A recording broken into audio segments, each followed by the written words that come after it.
Hello दोस्तों, स्वागत है आपका डेव जर्नी बाय जेपी में। आज हम लोग देख रहे हैं सी शार्प 02 हीरो सीरीज। इसमें आज हम लोग देखने जा रहे हैं exceptions, mastering in exceptions and resource cleanup. इससे पहले हम चैप्टर में हमने देखा कि एक्सेप्शन होता क्या है। हमने देखा कि उसे हम हैंडल कैसे कर सकते हैं यूजिंग ट्राई कैच ब्लॉक। आज हम उसके आगे देखते हैं कि सी शार्प डेवलपर कैसे बुलेट प्रूफ कोड लिख सकता है। करेक्ट। तो क्या होता है जब अनएक्सपेक्टेड विल हैपन। तो आप यहां पे देख सकते हो। ओके, तो हम देखते हैं हमारा नॉर्मल एग्जीक्यूशन कैसे होता है। जैसे एक्सपेक्टेड एग्जीक्यूशन हमारा क्या होता है, कोई भी कोड स्टार्ट होता है। सपोज हमने स्टार्ट प्रोग्राम को स्टार्ट किया, हमने कुछ कॉन्फ़िगरेशंस को रीड किया, फिर हमने डेटा को प्रोसेस किया, उस डेटा को हमने कहीं पे राइट किया, आइदर डेटाबेस और हमने फाइल में राइट किया और हमारा प्रोसेस इंड हो गया। तो ये जो एक्सपेक्टेड एग्जीक्यूशन है किसी भी प्रोग्राम का, सपोज ये एक्सपेक्टेड एग्जीक्यूशन है। बट क्या होता है जब एक्सेप्शन होता है, सपोज हमने स्टार्ट किया, कॉन्फ़िगरेशन रीड किया, बट जब हम डेटा प्रोसेस कर रहे हैं या जब हम फाइल राइट कर रहे हैं वहाँ पे क्या होता है, सपोज हमें डेटा नॉट फाउंड, हमें डेटा मिला ही नहीं जो राइट करना है, तो वहाँ पे हमारा सिस्टम क्या हो जाता है, क्रैश हो जाता है। तो वहाँ पे हमें क्या मिलता है, एक्सेप्शन मिलता है। उसे हम कैसे हैंडल करते हैं वो हम देखेंगे यहाँ पे। The reality external file when is database connection drop and user attempt to drive by zero. Actual program हमारा एक्सपेक्टेशन क्या है, ये है एक पॉजिटिव सिनारियो। बट हम एक्चुअल में क्या होता है, सम टाइम हमारा क्या होता है, डेटाबेस कनेक्शन लॉस्ट हो जाता है, सम टाइम हमें फाइल नहीं मिलता है, some time device wise zero होता है। उस केस में ये हमारा रियलिटी है। उस केस में हम कैसे हैंडल करते हैं, यूजिंग ट्राई कैच ब्लॉक इसे हम हैंडल करते हैं। क्या होता है, the C L R response, C L R means common language run time. क्या होता है, normal execution is instantly interrupted the .NET Common Language Runtime such up the call stack for an exception handle। क्या होता है, suppose हमारा different method है, start हुआ configuration read के लिए, प्रोसेस के लिए, राइट के लिए, मेथड ए, मेथड बी, मेथड सी। सबसे पहले सपोज हमने मेथड सी को कॉल किया, देन मेथड सी ने मेथड बी को कॉल किया, मेथड बी ने मेथड ए को कॉल किया। सपोज जब मेथड सी ने मेथड बी को कॉल किया और बी में कुछ एक्सेप्शन अगर हो गया, तो ये क्या हो गया, ये जो स्टैक है, कॉल स्टैक में किसने किसको कॉल किया और एग्जैक्टली कहाँ पे ये एरर अकर हुआ, ये हमारा सी एल आर स्टैक के थ्रू हैंडल होता है, जो कि हम एक्सेप्शनल हैंडल में करते हैं। एक्सेप्शन आर एक core object oriented programming features. Exceptions भी क्या है, एक कोर ऑब्जेक्ट ओरिएंटेड प्रोग्रामिंग का एक फीचर्स है, जो कि क्या अलाउ करता है, allowing error to be cleanly delegate to an upper level in the call stack। तो एक्सेप्शन भी हमारा ऑब्जेक्ट ओरिएंटेड का फीचर्स है, जो कि क्या अलाउ करता है कि जो कॉल स्टैक में जो ये डेलीगेट करता है टॉप मोस्ट कॉलर को। सपोज हमने यहाँ पे एग्जांपल, हमने कंट्रोलर है, कंट्रोलर से हमारा क्लास पे आया, डिफरेंट क्लास पे आया और फिर वर्कर पे आया, बट वर्कर ने कुछ थ्रो किया एक्सेप्शन, तो फाइनली ये हमारा किसके पास जाएगा, कंट्रोलर के पास ये जाएगा। कैसे जाएगा वो हम देखते हैं। तो हम एक्सेप्शन जो हैंडल करते हैं, इसका जो सबसे फाउंडेशंस क्या है, हमारा सबसे पहला फाउंडेशन क्या है, system dot exception. System dot exception exception handle का सबसे बेस क्लास है। ठीक है, डॉट नेट में सबसे पहला क्या है हमारा, object is the base class. Object से ही हमारा सब क्लास बेस उससे इनहेरिट हुआ है। तो एक्सेप्शन के केस में हमारा सिस्टम डॉट एक्सेप्शन क्या है, बेस क्लास है। यहाँ पे हमारा इनहेरिटेंस रूल्स भी आता है। ठीक है, in C sharp every exception is a class to be thrown using the throw keyword. A class must inherited directly और indirectly from the system statement. तो सी शार्प पे एक्सेप्शन भी एक क्या है, क्लास है। कोई भी एक्सेप्शन हो, जैसे हमने देखा था divide by zero, null exception, ये सब भी क्या है, एक टाइप ऑफ क्लास है। ठीक है, जो कि थ्रो करता है क्या, जो कि एरर को थ्रो करता है यूजिंग थ्रो कीवर्ड। एंड ये सभी क्लास मस्ट बी या तो डायरेक्टली या तो इनडायरेक्टली किससे इनहेरिटेड है, सिस्टम डॉट एक्सेप्शन से। इसलिए सिस्टम डॉट एक्सेप्शन को हम बेस क्लास बोलते हैं, एक्सेप्शन का हम क्या बोलते हैं, बेस क्लास बोलते हैं। Because exception are classes catching system dot exception catches everything that inherit from it, it is the ultimate safety net. आपने एग्जांपल में देखोगा जब हम लिखते हैं ट्राई कैच, कैच के अंदर मेथड्स, कैच के अंदर हम क्या लिखते हैं, एक्सेप्शन ई एक्स। एक्सेप्शन ई एक्स क्या है, एक्सेप्शन ये क्लास है जो हर एक, जो भी क्लास जो एक्सेप्शन थ्रो करता है वो किससे इनहेरिट होते हैं, सिस्टम डॉट एक्सेप्शन से। तो ये हमारा सेफ्टी नेट है। कोई भी एक्सेप्शन अगर थ्रो हो चाहे किसी भी क्लास से, फाइनली वो किसके थ्रू कैच हो सकता है, एक्सेप्शन क्लास के थ्रू कैच हो सकता है, इसलिए हम वहां पे एक्सेप्शन लिखते हैं। ठीक है, अब एक्सेप्शन जो है ऑब्जेक्ट, जो एक्सेप्शन क्लास है, ये जो ऑब्जेक्ट है इसमें डिफरेंट डिफरेंट प्रॉपर्टीज होते हैं।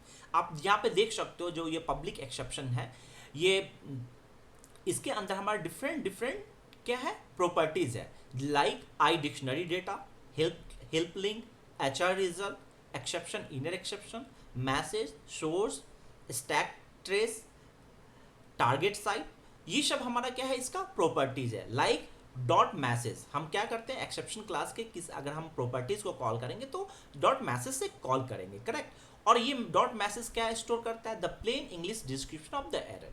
ये क्या करता है, जो भी प्लेन इंग्लिश में जो भी प्लेन मैसेज को स्टोर करता है और ये एक्सेप्शन को बताता है। Design to be a clear user friendly exception of what went wrong. Dot message आपको बताता है कि ये कहाँ पे रॉन्ग हुआ, क्या रॉन्ग हुआ, नॉर्मल इंग्लिश के फॉर्म में। दूसरा हमारा प्रॉपर्टीज है स्टैक ट्रेस। ये क्या करता है, display the full call hierarchy pinpointing the specific class method and source line number where the exception happen. ये कंप्लीट स्टैक को रखता है। सपोज आप किसी मेथड्स के अंदर डिफरेंट मेथड है, उसके अंदर डिफरेंट मेथड है और इस लेवल में आप कॉल करते हो, तो फाइनली किस मेथड्स में एरर अकर हुआ, वो कैसे कैसे ट्रेवल हुआ, उसका कारण क्या है, मेथड्स का किस मेथड्स में ये एरर अकर हुआ, कौन से लाइन नंबर पे ये अकर हुआ, क्यों हुआ, ये सभी ये इंफॉर्मेशन स्टैक ट्रेस रखता है। इस प्रॉपर्टी के थ्रू आप उस इंफॉर्मेशन को प्राप्त कर सकते हो।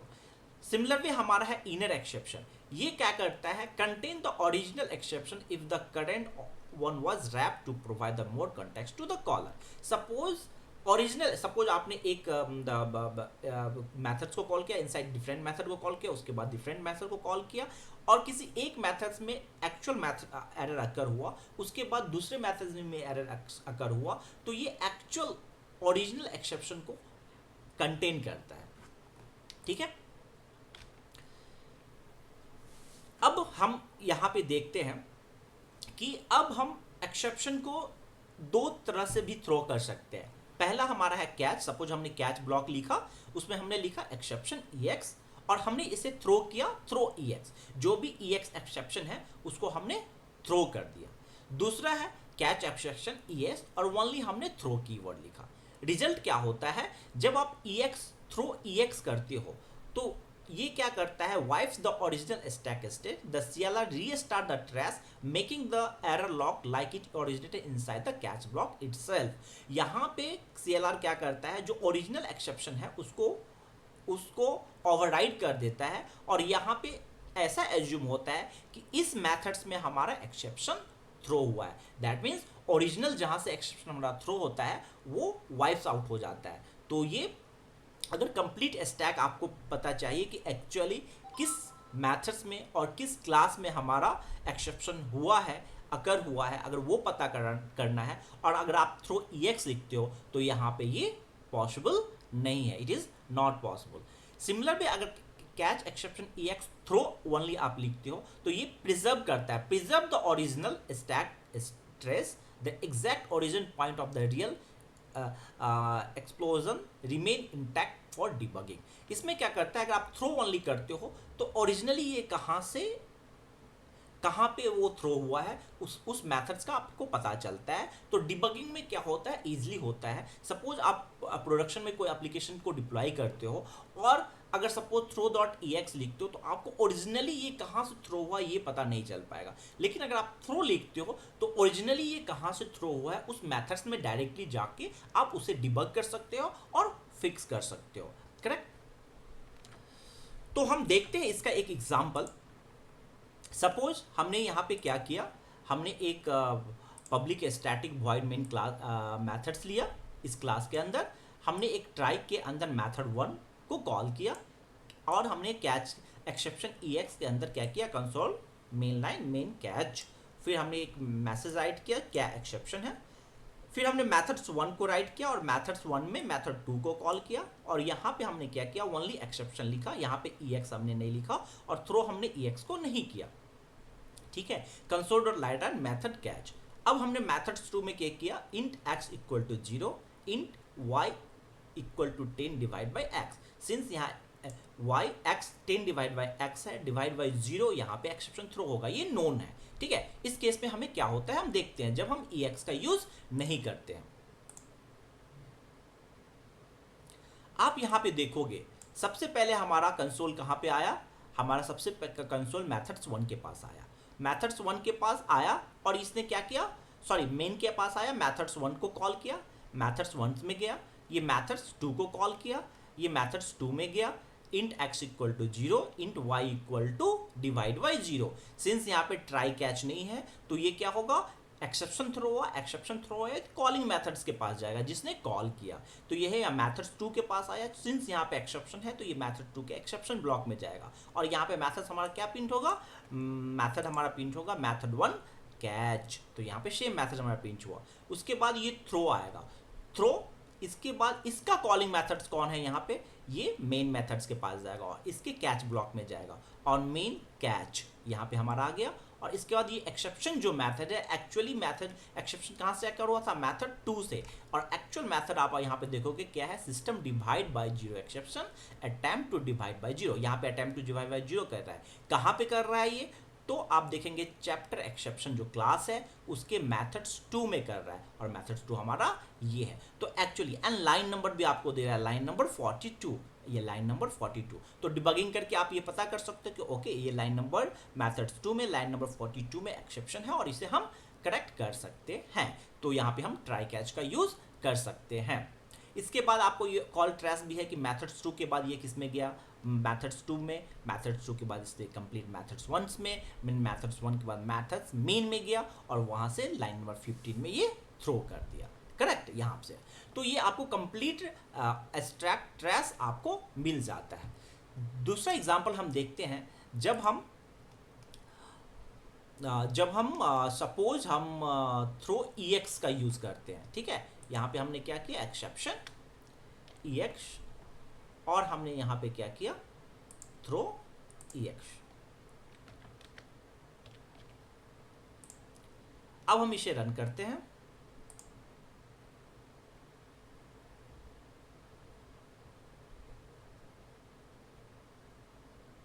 अब आप देखोगे सिमिलर वे ये मेथड 1 के पास आया, मेथड मेन के पास मेथड 1 को कॉल हुआ, ये मेथड 2 को कॉल किया, यहाँ पे एक्सेप्शन आकर हुआ, ये यहाँ पे आया मेथड 1 कैच, ये थ्रो EX आया, फिर ये कॉलिंग मेथड के पास गया, यहाँ पे मेन कैच आ गया और EX, और EX में system dot attempt to divide by 0, ये attempt to divide by 0 exception हमारा सेम है, बट ये क्या बोल रहा है, एक्सेप्शन अकर इन मेथड 1, और मेथड 1 में एक्चुअली आप देखोगे तो एक्सेप्शन अकर नहीं हुआ है, एक्सेप्शन अकर कहाँ हुआ था, मेथड 2, और मेथड 2 का इन्फॉर्मेशन यहाँ पे नहीं है क्योंकि यहाँ पे ओरिजिनली फिर यहाँ से थ्रो EX हो गया, हमारा CLR समझा कि ओके हमारा जो एक्सेप्शन है इस मेथड लेवल पे हुआ और वही इन्फॉर्मेशन हमें यहाँ पे दिखाता है। तो आप रन टाइम में मेथड्स 1 के पास जाओगे एंड आप सर्च करोगे कि मे बी यहाँ पे एरर अकर हुआ, बट एक्चुअली ये मेथड 2 के पास हुआ, इसलिए always in the production environment we should not use throw EX instead of throw, हमें यूज करना चाहिए। बट हाँ, थ्रो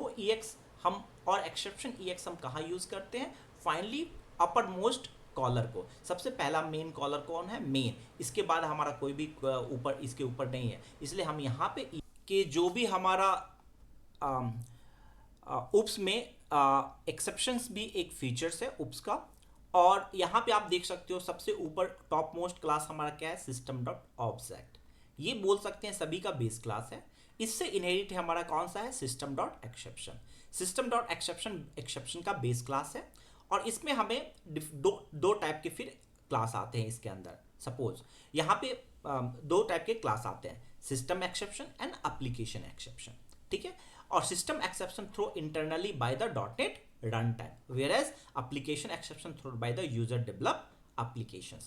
आप यहाँ पे देख सकते हो कि सबसे हमारा पहले क्या है, सिस्टम ऑब्जेक्ट, उसके अंदर क्या है, सिस्टम एक्सेप्शन, और जितने भी एक्सेप्शन है ये उसका बेस क्लास है। इसके अंदर ही हमारा system dot system exception, system dot application exception, IO exception, null reflection exception, invalid operation exception, okay, and our custom exception. ये सभी किसके अंदर आएगा, सिस्टम डॉट एक्सेप्शन। तो सिस्टम डॉट एक्सेप्शन जो है हमारा क्या है, बेस क्लास है, और इसके अंदर हमारे सभी एक्सेप्शन आते हैं। नॉर्मली सिस्टम एक्सेप्शन के अंदर हम CLR के द्वारा रन टाइम जो भी हमारा सिस्टम एक्सेप्शन होता है उसको थ्रो करते हैं। एप्लीकेशन एक्सेप्शन के अंदर हम कस्टम एक्सेप्शन को राइट करते हैं। तो सिस्टम एक्सेप्शन क्या है, origin the dot net common language run time. System exception किसके द्वारा होता है, CLR के द्वारा होता है। बट एप्लीकेशन एक्सेप्शन क्या होता है, developer define logic and business rule. Application exception developer द्वारा डिफाइन बिजनेस रूल्स जो भी होता है उसमें हम एप्लीकेशन एक्सेप्शन करते हैं। डीप सिस्टम फेलियर मीनिंग यहाँ पे ये क्या है, suppose out of memory exception, divide by zero exception, ये सब हमारा क्या है, सिस्टम एक्सेप्शन है। बट इसमें ट्विस्ट हमारा क्या है, earlier dot net 1.1 guidelines recommended inherited from this class. Earlier हमारा क्या होता है, डॉट नेट 1.1 में हम क्या बोलते थे, एप्लीकेशन एक्सेप्शन के अंदर हमें डेवलपर डिफाइन लॉजिक और कस्टम एक्सेप्शन को डिफाइन करना है। इस माइक्रोसॉफ्ट के द्वारा डॉट नेट 1.1 में ये गाइडलाइन था। बट मॉडर्न बेस्ड प्रैक्टिस हमारा ये कह रहा है कि Microsoft not explicitly advise against deriving from application exception inherited और custom exception directly from the system dot exception. अब माइक्रोसॉफ्ट का गाइडलाइन ये है, 1.1 में हमारा क्या था गाइडलाइन कि एप्लीकेशन एक्सेप्शन से हम कस्टम एक्सेप्शन को इनहेरिट करेंगे। बट अब ये गाइडलाइन है कि सिस्टम डॉट एक्सेप्शन से ही हम क्या करेंगे, कस्टम एक्सेप्शन को भी इनहेरिट करेंगे। तो सिस्टम डॉट एक्सेप्शन ही सबका बेस क्लास होगा और उसके अंदर हमारा सब क्लास होगा। तो अभी माइक्रोसॉफ्ट के द्वारा ये गाइडलाइन है, न्यू गाइडलाइन है कि ये सिस्टम डॉट एक्सेप्शन से ही होना चाहिए, क्योंकि इससे ही हमें कंप्लीट फीचर्स मिल पाता है। ठीक है, never inherit from the this from custom code. System exception ये कस्टम कोड से इनहेरिट नहीं होता है। ठीक है, इसके बाद अगर आप देखना चाहोगे यहाँ पे कॉमन बिल्ट इन क्या है हमारा exception, like null reference exception. Null reference exception क्या होता है, accessing a member of a null object. Suppose आप किसी भी क्लास के ऑब्जेक्ट को डिफाइन कर रहे हो, ठीक है, बट ऑब्जेक्ट क्रिएट नहीं कर रहे हो और उसके बाद उस ऑब्जेक्ट को कॉल कर रहे हो, तो वहां पे आपका क्या आएगा, नल रेफरेंस एक्सेप्शन आएगा। ठीक है, तो एग्जाम्पल हम देख लेते हैं। यहाँ पे सपोज हमने एक और क्लास यहाँ पे डिफाइन किया,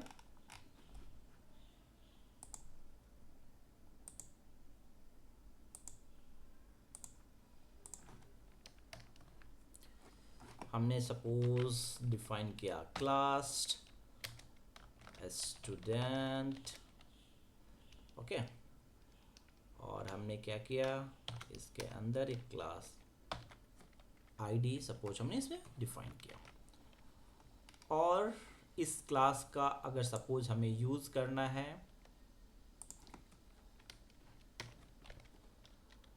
सपोज हम मेन को कॉल नहीं करके हम यहाँ पे क्या करते हैं, स्टूडेंट क्लास, और इसमें हम एक मेथड बना देते हैं, public get name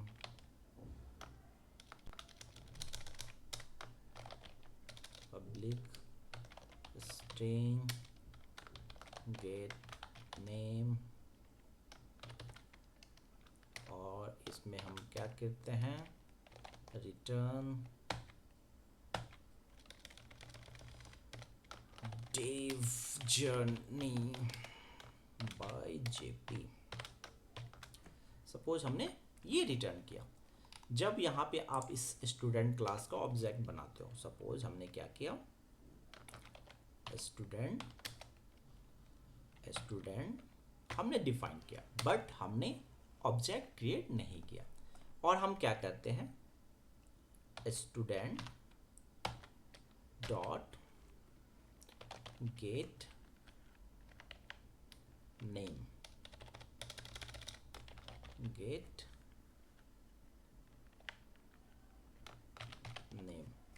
sorry, name.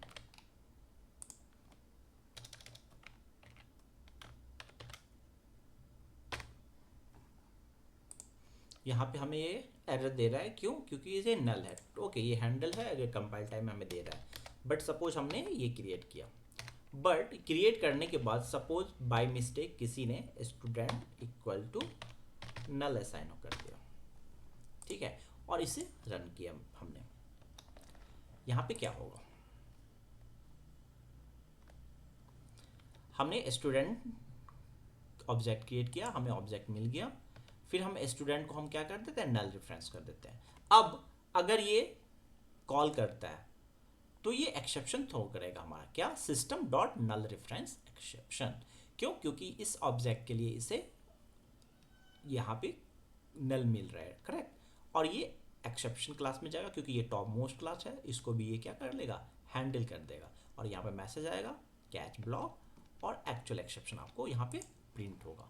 Null reference object reference not set to an instance, right, यहाँ पे आपको इंफॉर्मेशन मिल जा रहा है। तो ये हमारा क्या हुआ? Null reference. तो नल रेफरेंस क्या है? Accessing a member of a null object. जब आप किसी भी नल ऑब्जेक्ट के मेंबर को एक्सेस करना की कोशिश करते हैं तो वहां पे आपको क्या मिलता है? नल रेफरेंस एक्सेप्शन। हमने पहले के चैप्टर में भी देखा था डिवाइड बाय जीरो। आप अगर एक इंटीजर और किसी वैल्यू को अगर डिवाइड बाय जीरो करते हो तो वहां पे आपको क्या मिलता है? Divide by zero exception. Similar way argument out of range exception. जब आप एरे के ऑब्जेक्ट को, सपोज आपका एरे जो है ऑब्जेक्ट है, आइटम है 4, बट आप 5th आइटम को अगर आप एक्सेस करने की कोशिश करते हो तो वहां पे आपको क्या मिलता है? Argument out of range exception, passing a value of completely outside the valid boundary to a methods. जब वैलिड बाउंड्री के आउटसाइड आप किसी मेथड्स को कॉल करते हो तो वहां पे क्या मिलता है आपको? Argument out of range exception. Similar way, file not found exception. Attempting to access a physical file that does not exist at the specific location. किसी फाइल को आप एक्सेस करने की कोशिश करते हो बट वो फाइल एग्जैक्टली उस लोकेशन पे अवेलेबल है ही नहीं, तो वहां पे हमारा कौन सा एक्सेप्शन मिलता है? File not found exception. तो ये सब हमारा क्या है? बिल्ट इन एक्सेप्शन है, ठीक है। सो रिसोर्स लीक आप बहुत बार सुनोगे जब आप डेवलपमेंट करते हो तो उसमें हिडन थ्रेड है क्या? सपोज हमारा यहाँ पे सी शार्प ऐप है और ये सी शार्प ऐप हमारा क्या कर रहा है? किसी भी फाइल को एक्सेस कर रहा है। सपोज हमारा ये एप्लीकेशन ऑन होगा और ये किसी फाइल को रीड करेगा, ठीक है, और फाइल को रीड करके उस फाइल को डेटाबेस के अंदर स्टोर करता है। सिनारियो क्या है? App constantly talk to the outside world. यहाँ पे जो है सी शार्प ऐप क्या है? ये सी शार्प के अंदर फाइल सिस्टम नहीं है, करेक्ट। ये सी शार्प एप्लीकेशन के आउटसाइड में है। जो भी सी शार्प के अंदर कोड आप लिखते हो, बट ये फाइल कहाँ है? आउटसाइड है, फाइल सिस्टम पे है, डेटाबेस पे है, ठीक है। तो ये कॉन्स्टेंटली क्या कर रहा है? फाइल सिस्टम को कनेक्ट कर रहा है, डेटाबेस को कनेक्ट कर रहा है। If an exception occur during a try block, execution jump directly to the catch block. Suppose यहाँ पे कोई भी एक्सेप्शन होता है, सी शार्प के ऐप के अंदर में कोई भी एक्सेप्शन होता है ट्राई ब्लॉक के अंदर, तो वो कहाँ पे जाता है? कैच ब्लॉक में। बट डेंजर यहाँ पे क्या है? The subsequent code mean to close और release the resource is skipped entirely, file remain locked by the OS database connection. Okay, तो यहाँ पे ये क्या कर रहा है? सपोज आपने सी शार्प का एप्लीकेशन लिखा और इसमें आप क्या कर रहे हो? फाइल सिस्टम को रीड कर रहे हो, और कनेक्ट कर रहे हो, डेटाबेस को कनेक्ट कर रहे हो, बट इन बिटवीन अगर हमारा क्या हो गया? Suppose divide by zero error आ गया, तो डिवाइड बाई जीरो आ गया तो वहां पे हमारा सिस्टम क्या हो गया? क्रैश हो गया। अगर इसे आप हैंडल नहीं कर रहे हो तो, अगर हैंडल भी कर रहे हो तो फाइन, बट अगर हैंडल भी नहीं कर रहे हो तो वो क्या हो गया? क्रैश हो गया। और अगर हैंडल कर रहे हो तो कैच ब्लॉक में चला गया। बट उसके बाद हमारा कंप्लीट एग्जीक्यूशन अगर नहीं हुआ तो ये हमारा फाइल अगर ओपन है तो ओपन ही रहेगा, डेटाबेस भी हमारा ओपन है तो ये ओपन रहेगा। तो ये डिफरेंट प्रोग्राम, डिफरेंट सिस्टम अगर इसे कंप्लीट फिर से एक्सेस करना चाहेगा तो यहाँ पे वो कर नहीं पाएगा और ये रिसोर्स हमारा ओपन ही रह जाएगा। तो इस चीज को हैंडल करने के लिए, क्लीन अप करने के लिए हमारा क्या आया? Finally block. फाइनली ब्लॉक क्या करता है? सपोज आप ट्राई ब्लॉक में कोई भी कोड लिखते हो, अगर वो सक्सेस हुआ, फिर भी सक्सेस के बाद लास्ट में, एट लास्ट में वो क्या होता है? फाइनली ब्लॉक के पास जाता है। अगर सक्सेस नहीं हुआ तो वो क्या कहाँ जाता है? कैच ब्लॉक के पास जाता है। वो हैंडल करता है, एरर को क्या करता है, हैंडल करता है, फिर हैंडल करने के बाद फाइनली ब्लॉक में जाता है। तो इस केस में क्या होगा, अगर हमारा सपोज कि हमारा ट्राई ब्लॉक में क्या किया, फाइल को रीड किया, डेटाबेस के कनेक्शन को ओपन किया, सक्सेसफुली फाइल को रीड करके डेटाबेस में राइट किया, और राइट करने के बाद सक्सेसफुली हमारा फाइनली ब्लॉक में जाएगा, और जो भी फाइल को उसने ओपन किया, जो भी डेटाबेस कनेक्शन को ओपन किया, उसको वहां पे हम क्या करेंगे, क्लोज करेंगे। सिमिलर में अगर ट्राई ब्लॉक और कैच ब्लॉक फाइल को रीड करता है, डेटाबेस में राइट करने की कोशिश करता है, इन बिटवीन कोई इश्यू एकर होता है, तो हम कहा जाते हैं कैच ब्लॉक में एरर को हैंडल करते हैं, और फिर फाइनली ब्लॉक में एट लास्ट हम जान के और क्या करते हैं, उस फाइल को क्लोज करते हैं, एंड डेटाबेस के कनेक्शंस को भी हम क्लोज करते हैं ताकि वो रिलीज हो जाए। तो फाइनली ब्लॉक हमें क्या देता है, granted execution in case of catch, in case of error or in case of success also, in the both case it will always execute। finally वो block हमारा always try catch के साथ execute होगा। code inside the finally runs regardless of whether the try succeeded, an exception is thrown, or a return statement is hit। किसी भी case में हमारा finally block execute होगा only bypass if the CLR is unexpectedly terminated। कब bypass हो सकता है हमारा फाइनली ब्लॉक, जब हमारा CLR common language run time ही टर्मिनेट हो गया, तो उस केस में ही जो कि रेयर सिनारियो है, फाइनली ब्लॉक हमारा रन नहीं होगा, बाईपास हो सकता है। बट अगर हमारा CLR परफेक्टली काम कर रहा है तो आइदर हमारा सक्सेस रेट हो या हमारा एरर कंडीशंस हो, दोनों कंडीशंस में हमारा फाइनली ब्लॉक ऑलवेज रन करेगा।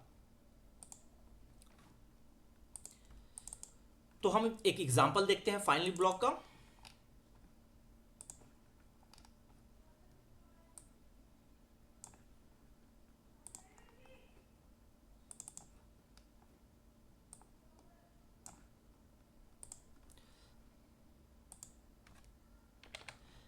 यहां पे हमने क्या किया, हमने पब्लिक स्टैटिक वॉइड मेन लिखा, हमने ट्राई किया right inside the try block 10 0, और हमने फिर 0 से डिवाइड करने की कोशिश की। तो ये क्या होगा, फाइनली ये एग्जीक्यूट होगा, चूंकि इसमें एरर अकर हुआ तो ये कैच ब्लॉक के पास जाएगा, कैच का एक्सेप्शन जो भी मैसेज है वो प्रिंट करेगा, और एरर के केस में भी ये कहाँ जाएगा, फाइनली ब्लॉक में जाएगा, और यहाँ पे जो भी मैसेज है वो जो भी वर्क है ये वो एग्जीक्यूट करेगा, और फिर ये आउट आएगा। हम देखते हैं क्या होता है। तो आप देख सकते हो पहले इस गया इनसाइड द ट्राई ब्लॉक, बेन ये डिवाइड करने की कोशिश की, एरर अकर हुआ, catch error attempt to divide by 0, वो मैसेज आया, फिर हमारा फाइनली ब्लॉक के पास गया, this will be always execute regardless of exception. तो ये हमारा फिर फाइनली ब्लॉक एग्जीक्यूट हुआ। अगर आप इसे डिबग करने की कोशिश करते हो तो देख सकते हो ऐसे।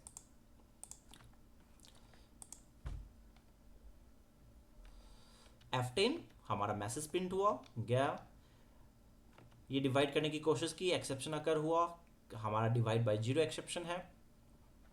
हम क्या करते हैं, यहाँ पे मैसेज हमारा प्रिंट हुआ, प्रिंट होने के बाद फाइनली ब्लॉक एग्जीक्यूट हुआ, और ये हमारा प्रोग्राम अब टर्मिनेट हो गया। करेक्ट।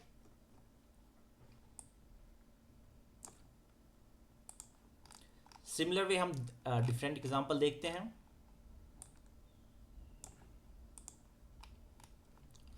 हम यहाँ पे ब्रेक पॉइंट लगाते हैं,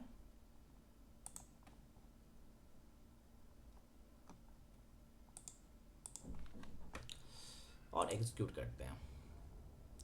okay, no there is some error, okay, ठीक है। हमारा सबसे पहले एक है सिस्टम IO, ये हमारा स्ट्रीम रीडर, जो भी फाइल को रीड राइट करने के लिए हम इसका यूज़ करते हैं। हम नेक्स्ट चैप्टर में से देखेंगे इन डिटेल, बट यहाँ पे समझिए इसको रीड राइट के लिए सिस्टम रीडर का यूज़ करते हैं। अब ये क्या कर रहा है, सिस्टम रीड राइट, ये एक फाइल्स है non existing file .txt, but इस फाइल को हमने बनाया, अगर इसे ये रीड करता है, ये फाइल क्या है, नॉट फाउंड, बिकॉज ये फाइल एग्जिस्ट है ही नहीं, तो ये क्या हुआ, could not find the files, but ये हमारा details okay could not found, और हमारा एक्सेप्शन आकर हुआ। बट इस एरर के केस में भी हमारा ये क्या जाएगा, यहाँ पे ये चेक करेगा। हम कैसे चेक करेंगे, अगर is not equal to null, अगर ये नल नहीं है इसका मतलब फाइल ओपन हुआ है, अगर फाइल ओपन हुआ है तो अनसाइड जाओ और उस ओपन फाइल को क्लोज करो। तो फाइनली ब्लॉक का यूज हम इस तरह से करते हैं। वैसे केस में जब आपको एनी हाउ उस कोड को रन करना है। नॉर्मली जब आपको डेटाबेस कनेक्शन को रिलीज करना है, जब आपका कोई भी फाइल ओपन है उसे क्लोज करना है, उस केस में हम फाइनली ब्लॉक का यूज करते हैं, आइदर एक्सेप्शन केस हो और सक्सेस केस हो, in the both the case. Okay,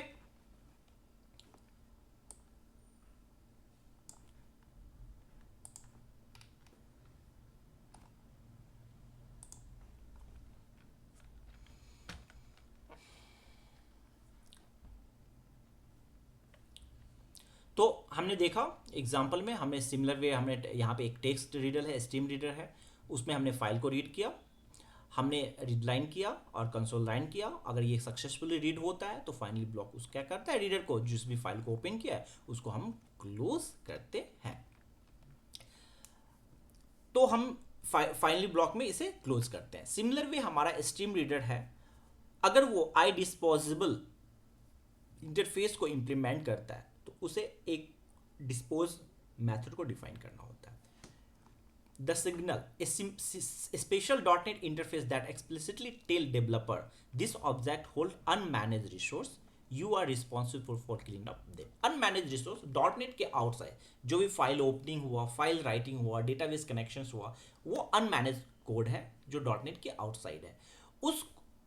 उस केस में हमें एक्सप्लिसिटली उसको क्लोज जिसे भी आप ओपन करते हो उस रिसोर्स को क्या करना पड़ता है, रिलीज करना पड़ता है। तो method contain one single powerful method.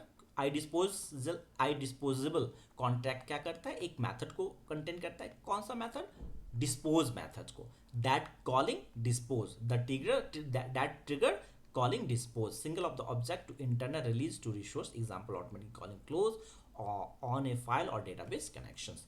तो आई डिस्पोज कॉन्ट्रैक्ट क्या करता है, डिस्पोज मेथड को डिफाइन करता है और जो भी क्लास आई डिस्पोज को इनहेरिट करता है उसे क्या इंप्लीमेंटेशन देना होगा, डिस्पोज मेथड को इंप्लीमेंट करना होगा, जिसमें आप क्या कर सकते हो, ऑटोमेटिक फाइल्स जो भी अगर ओपन है उसे क्लोज कर सकते हो, डेटाबेस कनेक्शन अगर ओपन है तो उसे आप क्लोज कर सकते हो।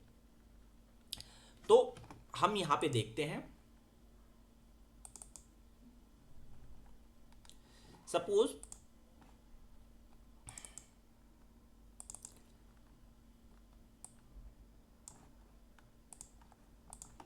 हमने क्या किया, ओके, इससे पहले ठीक है, तो हमें मैनुअली क्या करना होता है, फाइनली ब्लॉक पे जाके आई डिस्पोज को हम इंप्लीमेंट कर सकते हैं। एक हमारा है synthetic sugar the using statement. हमारा ट्राई फाइनली ब्लॉक के जगह पे हम यूज कर सकते हैं यूजिंग स्टेटमेंट का भी। आप क्या करते हो, सपोज आपने फाइल को ओपन किया, ट्राई के अंदर फाइल को रीड किया, फिर फाइनली ब्लॉक में आपने उसने फाइल को क्लोज किया, जो कि गारंटेड करता है कि clean up of the code.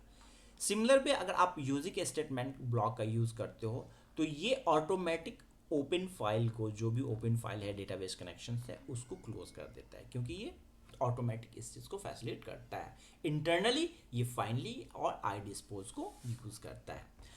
The using statement in a C# keyword built specifically for iDisposable object, जो भी iDisposable object को यूज करने के लिए हम यूजिंग ब्लॉक का यूज करते हैं। अंडर द ह्यूड क्या होता है, the C# compiler automatic translate a using block into the full try finally block we saw earlier। जो हम try and finally block देख रहे हैं, ऑटोमेटिक इंटरनली कंपाइलर जब आप यूजिंग का यूज करते हो तो वो फाइनली का यूज करता है एंड आई डिस्पोज को इंप्लीमेंट करता है। ठीक है, it automatically call dispose at the exact moment the block ends even if an exception occur inside it. तो यूजिंग ब्लॉक का जब आप यूज करते हो तो ट्राई कैच की जरूरत नहीं होता है, और जहां पे ये एंड ऑफ द ब्लॉक है, अगर एक्सेप्शन अकर हुआ फिर भी वो फाइनली को कॉल करेगा और आपके यूज्ड रिसोर्सेज को क्लीन अप करेगा।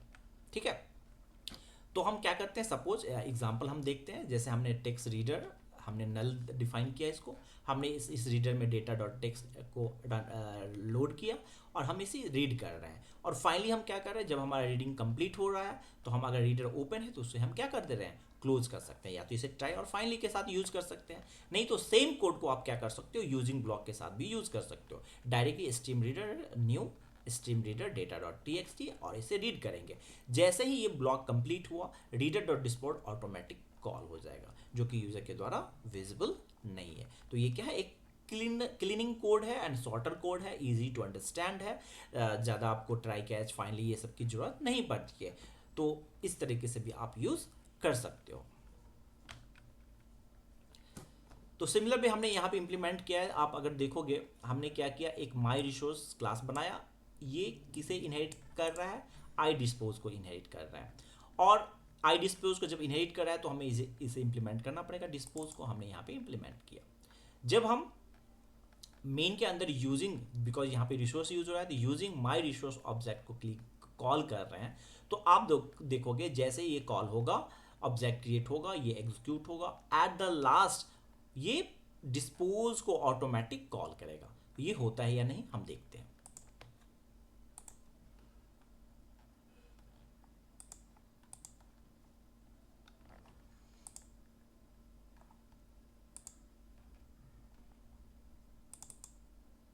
ओके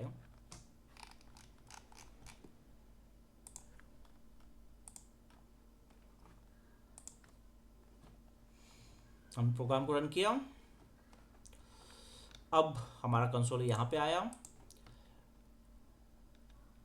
अब console dot right line using resource यहाँ पे आया, यूजिंग रिसोर्स। जब यहाँ पे ये क्लोज के लिए जाता है तो ये ऑटोमेटिक किसे कॉल किया, आई डिस्पोज मेथड्स को, रिसोर्स रिलीज। तो यूजिंग ब्लॉक इंटरनली डिस्पोज को कॉल करता है और जो भी हमारा रिसोर्स ओपन है उसे ये क्या करता है, क्लोज करता है।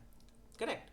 तो हमने देखा, अगर सपोज आप को इन डिटेल जानना है कि कैसे क्या है हमारा एक्सेप्शन क्लास, तो आप ऐसे भी जान सकते हो। सपोज यहाँ पे आपने एक्सेप्शन है, एक्सेप्शन को आप राइट क्लिक करो, गो टू डिफिनीशन। आप डिफिनीशन में देखो जो जो प्रॉपर्टी हमने बोला, लाइक स्टैक ट्रेस, मैसेज, तो ये सब हमारा एक्सेप्शन के अंदर प्रॉपर्टीज है, इसे आप कॉल कर सकते हो। सपोज यहाँ पे आपने एक्सेप्शन लिखा और सपोज अगर आप यहाँ पे एक्सेप्शन EX देते हो और इसे अगर आप कॉल करना चाहते हो EX डॉट मैसेज, तो मैसेज आपको क्या बताएगा, ये एक्सेप्शन क्यों हुआ। EX डॉट स्टैक ट्रेस ये बताएगा कि कहाँ से ये इंफॉर्मेशन, कहाँ से एक्चुअली ये अकर हुआ। तो इस प्रकार से आप इन डिटेल जा सकते हो। तो हमने आज क्लास में क्या देखा, एक्सेप्शंस आर क्लासेस। एक्सेप्शंस भी हमारा क्या है, क्लास है। Always inherit custom error from system dot exception. हमारा कस्टम एरर भी कहाँ से इनहेरिट होता है, सिस्टम डॉट एक्सेप्शन से। सिस्टम डॉट एक्सेप्शन एक्सेप्शन का बेस क्लास है। आइदर आप सिस्टम एक्सेप्शन डिफाइन करते हो, एप्लीकेशन एक्सेप्शन, सबका बेस क्लास क्या है हमारा, system dot exception. Read the blueprint, rely on dot message for human context and stack trace for exact location. तो अगर आप मैसेज रीड करना है ह्यूमन कंटेक्स्ट में तो डॉट मैसेज का आप यूज कर सकते हो। स्टैक ट्रेस आपको अगर करना है एग्जैक्टली किस लोकेशन पे तो डॉट स्टैक ट्रेस का आप यूज कर सकते हो। Preserve the trace, always use throw, अगर आप थ्रू का यूज करते हो तो ये क्या करता है, प्रिजर्व द ट्रेस करता है, instead throw dot EXE in catch block. Granted clean up, अगर आपको ग्रांटेड क्लीन अप करना है तो use the finally block to manual release resource when necessary. जब मैनुअली रिसोर्स को आपको रिलीज करना है तो आपको फाइनली ब्लॉक का यूज करना होता है। Use the magic word default to you using statement for all I disposable object. जो भी आई डिस्पोजेबल ऑब्जेक्ट है उसे आप क्या सकते हो, यूजिंग ब्लॉक के साथ यूज कर सकते हो। इससे हमारा फायदा क्या होता है कि मैनुअली हमें फाइनली ब्लॉक का कॉल नहीं करना होता है। At the end of the using statement it will automatic call and release the resources. तो दोस्तों आज हमने देखा एक्सेप्शन क्या होता है, एक्सेप्शन क्लास क्या होता है, एक्सेप्शन के डिफरेंट सब क्लास क्या क्या है, उसे कैसे हम अचीव करते हैं, फाइनली ब्लॉक क्या होता है, और यूजिंग स्टेटमेंट का यूज हम किस केस में करते हैं, एंड थ्रो EX का यूज हम कहां पे करते हैं, उसके फायदे क्या हैं, उसके नुकसान क्या हैं। आगे आप ऐसे ही पढ़ना चाहते हो तो please like, share and subscribe Dev journey by JP। Next chapter में हम देखेंगे कस्टम एक्सेप्शन हम कैसे क्रिएट करते हैं इन डिटेल, एंड नेस्टेड राइट कैच ब्लॉक क्या होता है। तो thank you for watching Dev journey by JP। Bye bye.